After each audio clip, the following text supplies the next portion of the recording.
Oh, usually just, hi.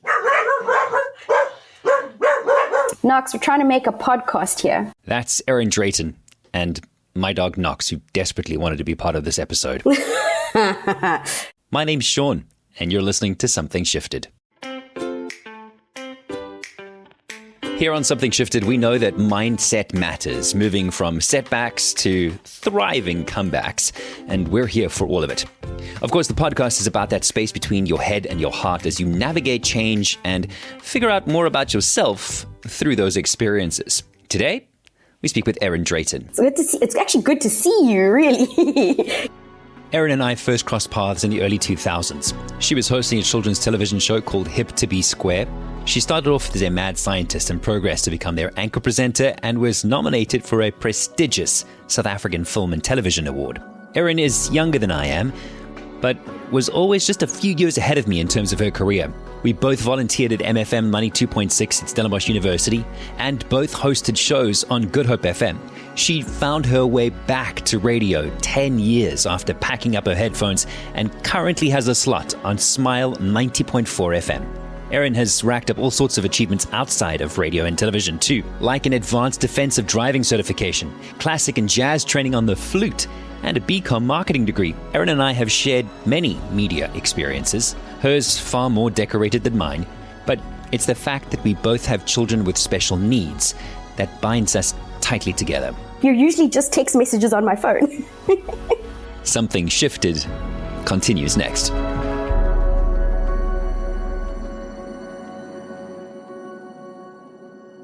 So we're definitely going to speak about how your son's healthcare has changed the way you see the world. But before we get there, can you think of an experience maybe somewhere in your life that has shaped the person you've become, Erin? I think probably when I was in primary school. I clearly remember this. My parents went to a parent-teacher meeting, and my teacher had noted that I had trouble spelling certain words. And my dad came home and spoke to me about it that night, that how I should focus a lot more on my spelling.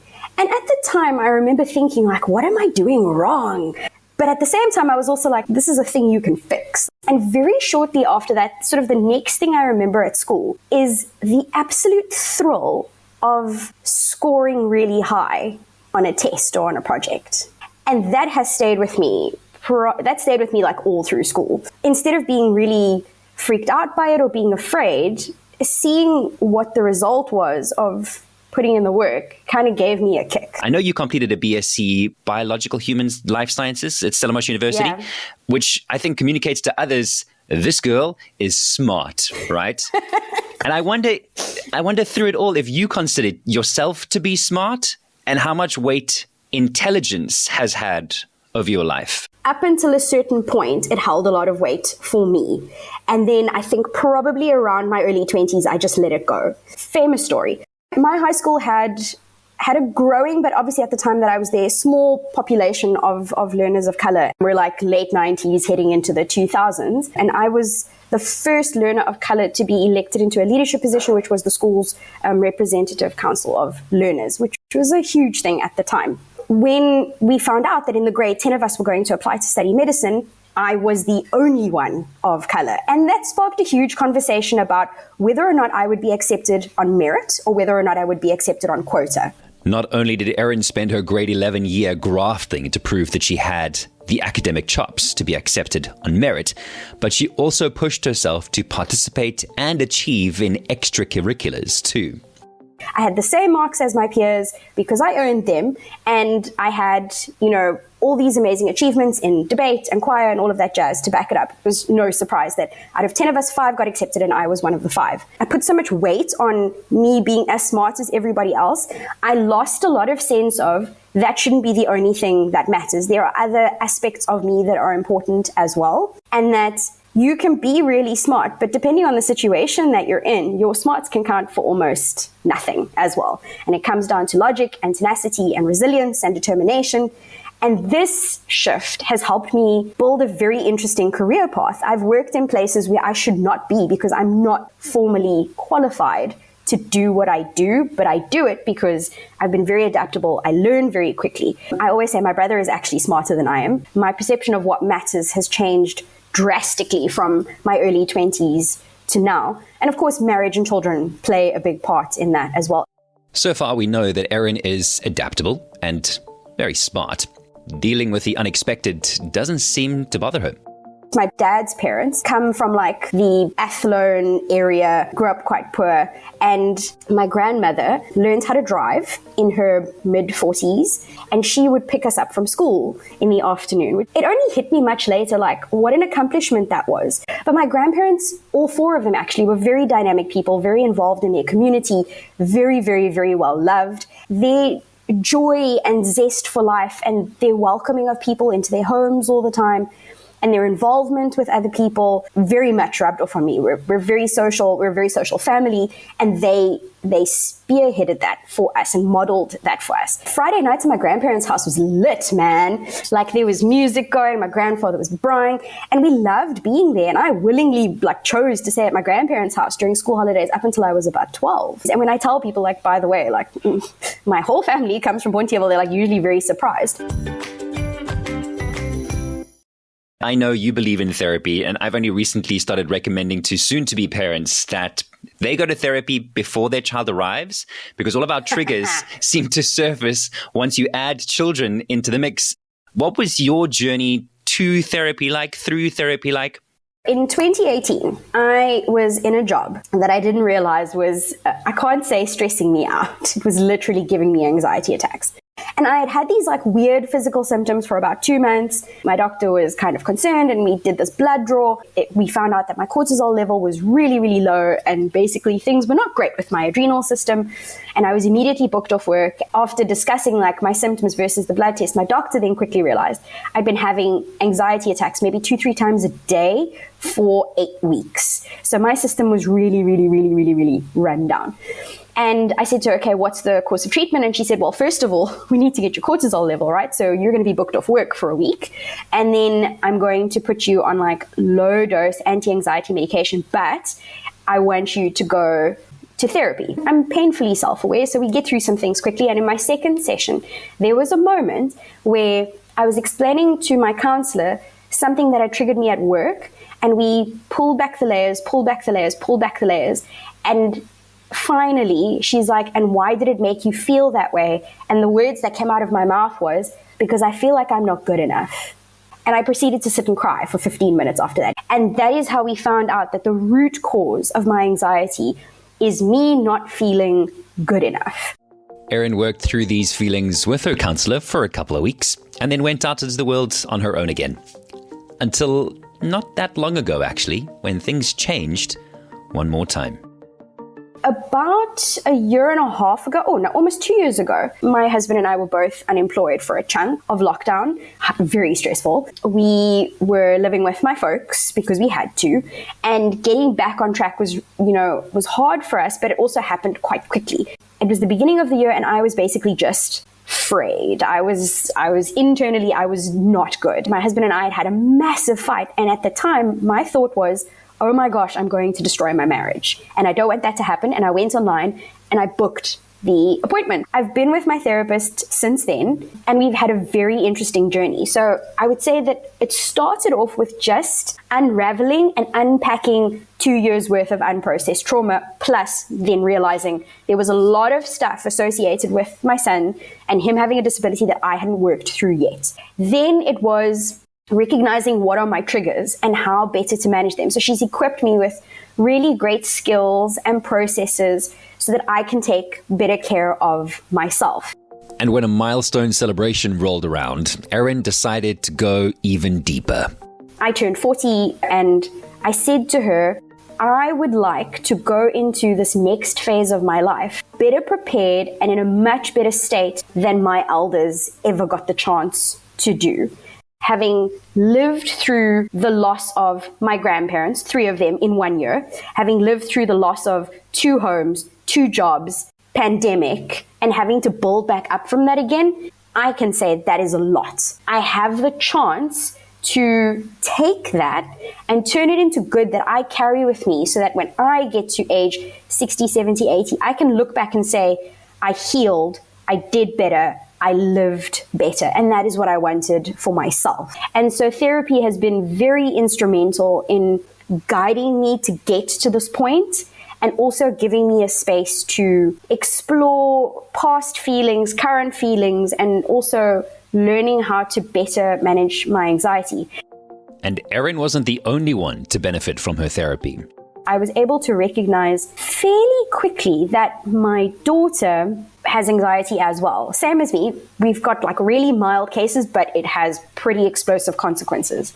And we got her into a play therapy process this year, which was so massively helpful. And to parents out there who have tweens or teens going through puberty, do not underestimate the power of therapy in strengthening your relationship with your child, improving your communication with your child, and giving them a better foundation as they go into their teen and adult years. We as a family can say it's been incredibly helpful for us. We're in a really, really, really good space, and we are great about feelings and talking about stuff. It's brought us much, much closer together. And I am very happy to shout from the rooftops, yo, don't be afraid to go to that therapy. It's good for you. My therapist did say this to me one day, though.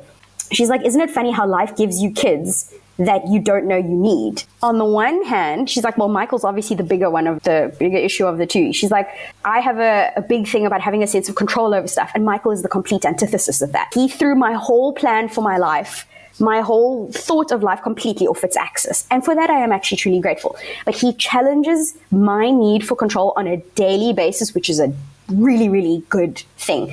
And he very much marches to the beat of his own drum, and he's incredibly stubborn. That's great. I've had to learn to adapt around that. Ren, on the other hand, is far more like creative and dreamy and loving than I am. And she got her dad's sense of humor. So I don't often understand like what's funny to her, but we have a really close connection because I've also learned as a parent to be a calm and a safe space for her in her moments. And she's appreciative of the fact that when I could see that she needed help, I advocated very strongly for that and supported her through that journey. So yeah, that's what therapy means for us. And I'm very happy to talk about it. I'm pretty open about it. And I will say my therapist is also really cool. One of my last sessions I had with her, she wore a hoodie that said on the front, I came, I saw I had anxiety, so I left. I laughed a lot in that session. It was really hysterical.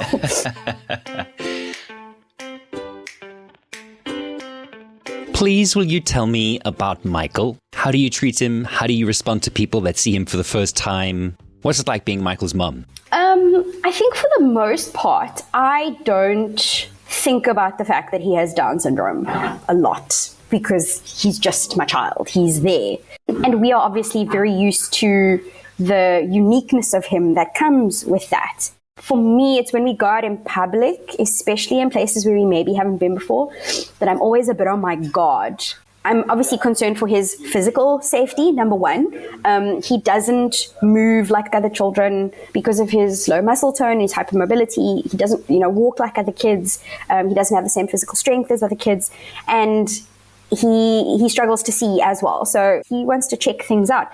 And then it's also the fact that I can see immediately when people look at him and they clock like, okay, like this child is different or this child has Down syndrome.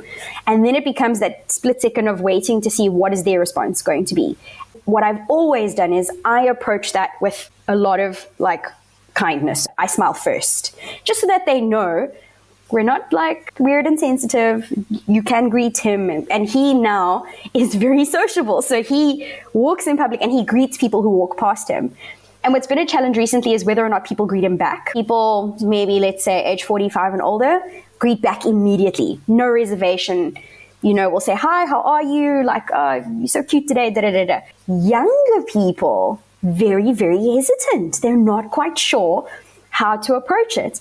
And my daughter, models and does TV commercial acting. So we go to a lot of castings and we always encounter young people in casting studios. Sometimes Michael comes with. And it's always interesting when these young models come in and he's standing there and he goes, hello, hello, hello. And they don't know. They freeze. They're like deer in the headlights. And then I'm like, it's okay. He's just saying hello. Please greet him back. They say hello back and he goes, how are you?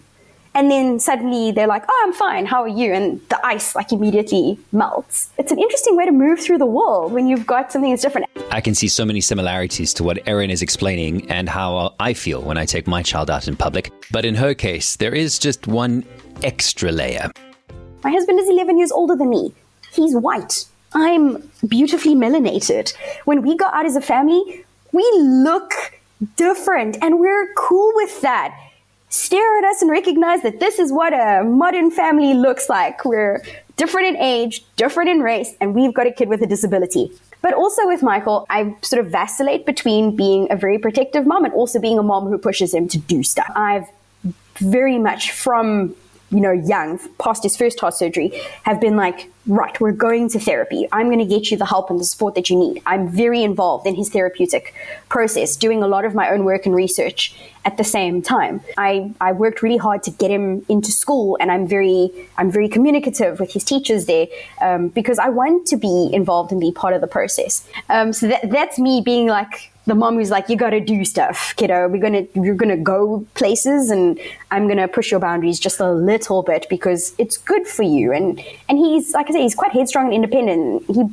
We got to build on that by making him do stuff that draws on that confidence. And then my protective mom vibes come out when I can feel like, okay, the situation's becoming a little too intense for him, whether that's sensorially. He comes to family dinners and he's learned already that when he's done, he gets up quietly from his seat. He comes to either his dad or I, and he very quietly says to you, go home. And it's like, okay, you're done now. He's very polite about the whole thing. He does it every year at Christmas Eve dinner. When he's had enough of like the loud family gathering, he quietly comes to us, go home. Like, okay, thank you, boy. He's very cute like that. And also when I see like other kids that maybe are physically like too much for him, too big for him, I will step in and very like gently remove him from the situation. But I think more than that, he's been a huge, huge learning experience for me. And it's also because I'm getting to know him and realizing that he and I are actually more alike than I sometimes would care to admit. We are actually very alike in personality. And because he's been with me for so long, he was at home with me for basically 6 years while I was working. It was actually strange to let him go off to school the first few days because I was so used to him physically being with me all the time. But it was also me recognizing it's good, like you have to go off and be in the world and in your own space and make your own experiences. But that's who he is. He's our guy. He's our little bride master. Yeah. A 10-year journey. And when you speak about it now, it's very jovial. It's very light. It's very, in hindsight, things have worked out really well. At the time, I remember those heart surgeries. I remember I wasn't there. I wasn't in those rooms. I wasn't part of those conversations, but I could feel the incredible amount of tension, anxiety that one carries because you just don't have the answers. And I remember sitting in NICU. It was neonatal ICU with Zoe the first time I got to hold her because she was also under machines and wires and help her breathe and all sorts of things. And I remember distinctly saying to her, I might not be able to give you everything you want, but you'll always have everything that you need. I didn't know at the time how little she would want. She doesn't want for much. Yeah. And how much I would need to give for her. Like it's my deep-seated need to give her as much as I possibly can, the input, the experiences, the exposure, the support, the awareness that other people need to have around who she is and what she's capable of doing. And I hear that through what you're saying as well. It's a very enlightening journey. I don't like to hear people tell me that I'm an inspiration or that God has given me a child that only I could handle. I don't like hearing that stuff, but I do like people acknowledging how much she has developed, how much progress she has made. That's very special for me. If I can touch on that point specifically, I reject that same notion as you. And I think we maybe have the same reason why. And it's because, back to that whole thing, in therapy, when I had that revelation that I'm not good enough, that has played out very much in parenting Michael. Because when you get told your child has this disability, the first thing that happened in my mind was, me, I'm to blame for this. I wasn't good enough, And I mean, it's really daft when you think about it. I wasn't good enough to, have the one egg that didn't have the extra chromosome. That is bonkers. Like, why would it? Literally, one of my friends who's a geneticist had to text me to remind me, you understand the science of this. It's random. And then when you think about the randomness, you're like, but why me? Like, am I not good enough to just have the normal, straightforward, white picket fence suburban life? And once you get past it, it's like, oh my gosh, now I'm not good enough to raise this child. I'm not good enough to give this child every single 4,000 Rand device that they need or therapy that they need 3 times a week for the rest of their lives. Yeah, hey, you're going to tire yourself out if you go at it from that perspective. And getting past thinking that I wasn't good enough to be his parent came about actually through being his parent, was going through the motions and the processes with him, and eventually looking and actually taking moments to look back and say, you know what, we got through this, and that was the success. And because I think Michael's story on its own was written entirely by him. From, how I found out I was pregnant. I was not meant to be pregnant at the time. He was a very happy, planned accident, I will say, to the fact that he arrived a month early, very much on his own accord. Like, he came out, I'm done, I'm getting into the world. And even, he was just like, I'm good now at 36 weeks. I'm going to go. But even, where the doctors were saying, like, wow, for a premature baby, he was really, really strong and vital, and finding out that he had a heart defect, but he was growing and thriving. He has literally given us this adventure very much on his own. And so I was looking at him because he did not do well after his first surgery. And we were very concerned for 5 days about whether or not he would actually survive, because he was not breathing on his own. He was on a ventilator with severe pneumonia. And I went into the ICU one day and there'd been no change. And the doctors were starting to worry now. And I was watching him, he was sedated, and I whispered in his ear, I'm like, listen to me now, little dude. I'm like, you have a choice here. You've decided all of this. You need to now make a choice. I'm like, if you feel you need to let go, then let go. I'll be okay. But if you feel you're going to stay here, then I need you to please, fight, and I'll fight with you. I'll fight for you. But can you just make a choice? Like, you've kept us here for 5 days. Can you choose? He literally did the next day and got himself out of pediatric ICU. He'd been there for 14 days, and got himself out within the next 3 days. And he has been very headstrong ever since. Michael turned a corner after that pep talk from his mum, but he still needed to do a lot of work before being discharged from the hospital. They tried to get him off the ventilator. His organs started failing, and they put him back on the ventilator. Had the doctors come in to do a scan, and they discovered that there was fluid in the lining of his lungs, which they had missed. And all it was a simple change of medication, and he started getting better. He had to bottle feed to graduate out of surgical ICU to go back into the pediatric ward. And he drank 10 mils to graduate out. And then the doctors were like, okay, cool, he needs, because, babies have had surgery, they're all bottle fed. And we tried to feed him for a day and a half. And a nurse said, she's like, he seems like a very stubborn boy. I'm like, he is. And she's like, well, did you breastfeed him before all of this? I was like, yes, I did. She's like, well, I know we're not supposed to, but why don't we just give him a chance and see if he's going to try?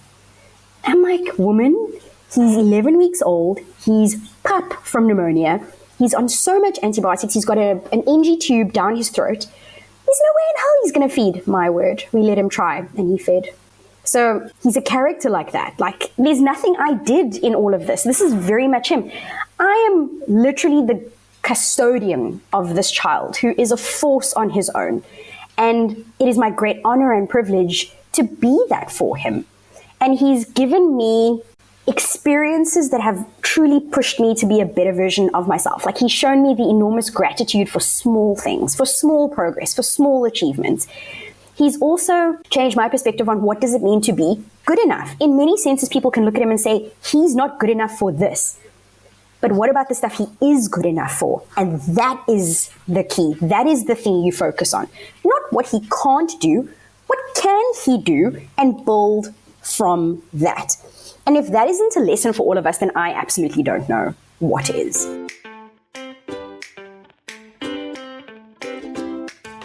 Which of your achievements are you most proud of? becoming really okay with who I am. I can sit here now, Sean, and say to you, like, I'm a 40-year-old woman who's never had a bond, doesn't own her own home. I'm not in the career I thought I was going to be in. And I have 2 kids and one of them has a disability. You look at that on paper, it doesn't sound like the definition of success. And I think one of my biggest achievements has been redefining what the hell success is for myself. It has been a very long, very painful, very slow journey to get to that, considering I am someone who is used to academic achievement, work achievement, defining who I am as a person. Having to redefine all of that is an achievement in and of itself.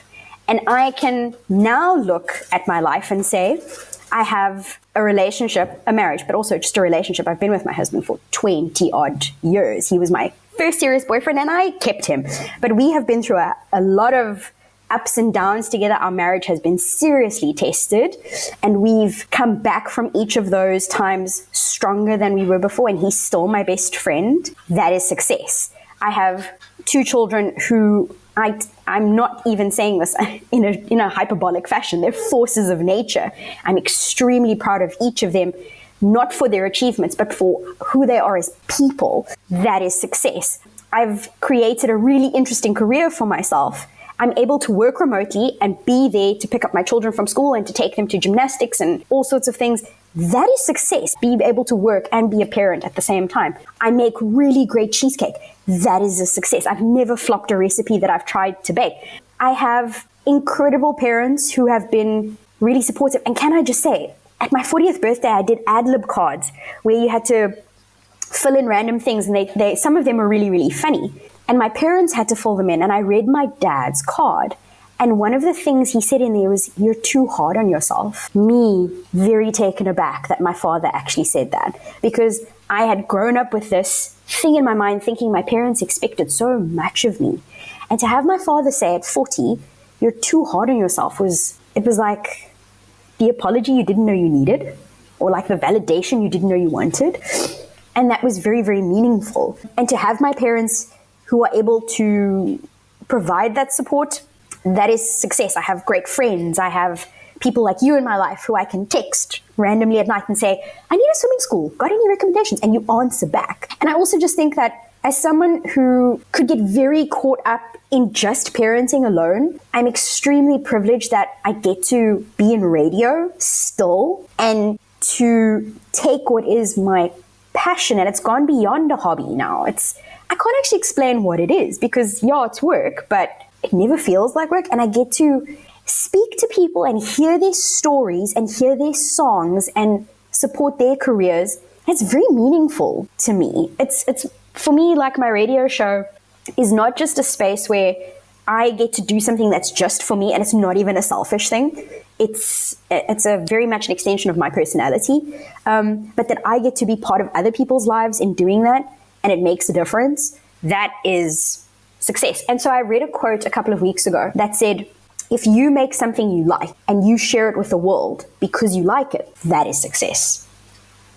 Is that not a great North Star for each of us in our lives? If you make something you like and you share it with the world because you like it, that is success. I think I might steal that one.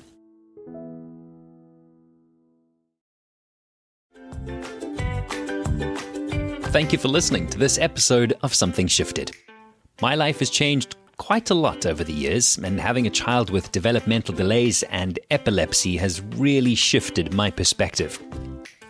You can find plenty more episodes of this podcast on your favorite player and review the show right now to help it grow. Subscribe and never miss another story of hope and resilience. And you can also find us online at somethingshifted.co.za. I make podcasts for businesses and individuals.